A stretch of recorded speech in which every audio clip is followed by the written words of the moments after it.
Tata tata করো, tata করো, চুমু দাও, টাটা। হ্যাঁ, সাবধানে থাকবে, জ্বালাবে না, বিরক্ত করবে না।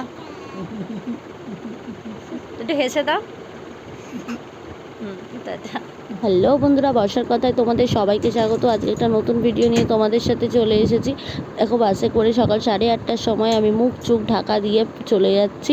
মুখ চোখ ঢাকা দিয়ে যাওয়ার কারণ কেউ যাতে চিনতে না পারে, একদমই তাই নয়। আমি মুখ চোখ ঢাকা দেওয়ার কারণটা হলো এই পচা ভ্যাপসানি গরমের জন্য। আমি দেখো সানগ্লাসটা পরেছি, এটাও আমার দিদির থেকে ঝাড়া। আর এখন আমি হাওড়া ব্রিজের বাস স্ট্যান্ডে এসে দাঁড়িয়ে আছি। যারা আমার আগের ব্লগ দেখেছো তারা জানতেই পারবে আমি কেন এসে এখানে দাঁড়িয়ে আছি। আজকে হলো সানডে। হ্যাঁ, আজকে আমার কলেজের দিন। আমি মানে কলেজ আছে আজকে আমার 3 সপ্তাহ পর যাচ্ছে। এই যে আমার বান্ধবীর জন্য ওয়েট করছিলাম, বান্ধবীও এসে গেছে। ওকে আমি এতবার বলেছি বাস ছেড়ে দিচ্ছে, বাস ছেড়ে দিচ্ছে, যে ও এতটা নার্ভাস হয়ে গেছিলো, মানে টেনশানে ও এসছে। ও থাকে মৌরিগ্রামে, মৌরিগ্রাম থেকে ও আসছে। যাই হোক, এখন মাম্মাকে খুব মিস করছিলাম, ওই জন্য আমি ভাবলাম বাসে বসে একটু মাম্মাকে ফোন করে নিই, মানে ভিডিও কলিং করে নিই। মাম্মাকে ভিডিও কলিং করে মাম্মার সাথে আমি একটুখানি খেলছিলাম। মাম্মার চোখ মুখটা দেখো ঘুম ঘুম। কিন্তু আজকের দিনটা এত সুন্দরভাবে শুরু হওয়ার পরেও আজকের দিনটা যে আমার কিভাবে কাটবে সেটা তোমরা দেখতেই পাবে পুরো ভিডিওটা দেখলে। অ্যাকচুয়ালি কিন্তু আমি সেটা দেখানোর জন্য ভিডিওটা করিনি, নর্মালি যেমন ভিডিও করি তেমনই করেছি, কিন্তু পুরো ভিডিওটাই ঘুরে গেল।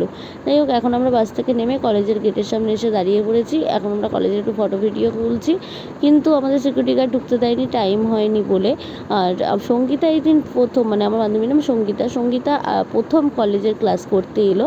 আর আমি এলাম এই নিয়ে দুবার, এর আগে 3 সপ্তাহ আগে একবার এসেছি, শরীর খারাপের জন্য আসতে পারিনি। যাই হোক, এখন সকাল সকাল একটুখানি টিফিন করার জন্য ছাতু খেয়ে নিচ্ছি। ঘর দিয়ে কিছু খেয়ে আসতে পারিনি, কারণ সকালবেলা 7টার সময় বেরোলে কেই খেয়ে আসে। যাই হোক, এখন আমরা কলেজের ভেতরে ঢুকে গেছি। এখন সিকিউরিটি গার্ড বললো যে তোমরা ঢুকতে পারো, কোনো অসুবিধা নেই। তো দেখো, কলেজটা এত সুন্দর না, আমার খুব ভাল লাগে কলেজটা দেখলে, মানে মন ভরে যায়। এত গাছগাছালি, ফুল টুল পড়ে থাকে, আমার খুব পছন্দের একটা জায়গা। তো মানে মনে হয় কি এখানটা এলে শান্ত পরিবেশ, শান্ত এরিয়া। তো যাই হোক, এখন দেখো ক্লাস করতে চলে যাচ্ছি। কেমন লাগছে আমাকে? আরে কি বলতো, আমি ভিডিও ওই জন্যই তো বললাম, আমরা কিন্তু নতুন করে একটা জিনিস শুরু করছি, আমি আর সঙ্গীতা করতে চলেছি খুব শিগগিরই। বাড়িতে গিয়ে ডিসিশনটা নিয়ে তারপর জানাবো, তাই তো সঙ্গীতা? হ্যাঁ, শুরুটা হলে ভালোই জানিয়ে দিস। হ্যাঁ অবশ্যই, তখন তোমরা সবাই দেখে, আমার তো এটা পার্সোনাল ব্লগিং চ্যানেল, আরও একটা চ্যানেল হবে, তখন সেটাতে তোমরা সাবস্ক্রাইব, লাইক, শেয়ার, কমেন্ট সবই করবে। ওই যে ম্যাডাম, ক্যামেরাম্যান ম্যাডাম বসে পড়েছে, আমার ক্যামেরাম্যান ম্যাডাম। ওইখানটা কাছে অনেক ফুল ছিল। হ্যাঁ, আগের দিনটা যেটা ছিল, হ্যাঁ, আমার ভিডিওটা দেখেছিস তো? ভিডিওটা অনেক। হ্যাঁ, চলো। সরোজিনী নাইডু কলেজ। এখনও বন্ধুবান্ধবদের মধ্যে কেউ আসেনি, আর কলেজের আমাদের ক্লাসরুমটাও খোলেনি, ওই জন্য আমরা এখানে এসে বসে আছি। 3 সপ্তাহ আগে আমাদের এখানেই ক্লাস হয়েছিল, আমি এই জন্য জানি এখানেই ক্লাসটা হবে, ওই জন্য আমি বসেই আছি। কিন্তু অ্যাকচুয়ালি ক্লাসটা এখানে হচ্ছেই না, ক্লাসরুমটা এখানে খোলেইনি, খুলেছে অন্য কোথাও।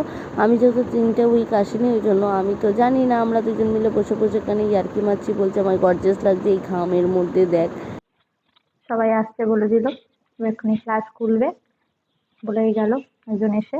এক্ষুনি ক্লাস খুলতে তালা, এই যে এখানে ক্লাসটাই হবে, তালা নিয়ে আসবে, চাবি নিয়ে তালা নিয়ে গরমে বলবো, আমার চোখ জ্বলছে, লাইনার গুলো পড়ছে, চোখ জ্বলছে রে, মানে আমার ঘামে চোখ জ্বলছে। ঠিক আছে, চলো গাইস, ক্লাসের এন্ডে দেখা হবে, ক্লাস করবো। আগের বারও যেরকম করেছি ক্লাস করার সময়, তো আমি কি ভিডিও করলে স্যার আমাকে এখান থেকে বিতাড়িত করে দেবে কলেজ থেকে, এত বড় ব্লগার হয়ে যায়নি। ক্লাসের এন্ড দেখাবো বলে অটো এসে বসে থাকছি কেন বলবে তো, আর এখন সঙ্গীতাকেও দেখাতে পারছি না, কারণ আমি ক্লাসটা করতেই পারিনি, বেরিয়ে আসতে হয়েছে আমার ক্লাস থেকে। আমি বাসে করে চলে এসে এখন হাওড়ার অটো স্ট্যান্ডে এসে বসে আছি, বাড়ি আসবো বলে, মানে ডন বস্কোতে নামবো বলে। যাই হোক, এখন দেখো ঘরে এসে গেছি মাম্মার কাছে।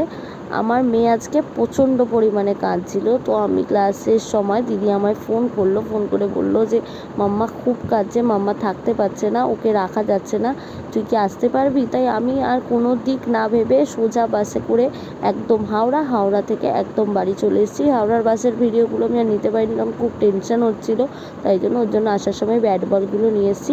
অ্যাকচুয়ালি আমি হসপিটালে ছিলাম বলে হয়তো ওর এই আতঙ্কটা এসে গেছে যে আমি হসপিটাল থেকে আর তো ফিরিনি রাত্রেবেলা, ও মামা বাড়িতেই ছিল, তাই জন্য হয়তো নিজের বাড়িতে থাকলে হয়তো এই আতঙ্কটা আসতো না। আমি জানি না কেন এই আতঙ্কটা এসছে, আমাদেরকে সবাই বলছে হসপিটালের জন্য। তো কার কার সাথে ঠিক এমন হয় তারা কিন্তু আমায় কমেন্ট করে জানাতে ভুলো না, যাদের ছোট বাচ্চা আছে।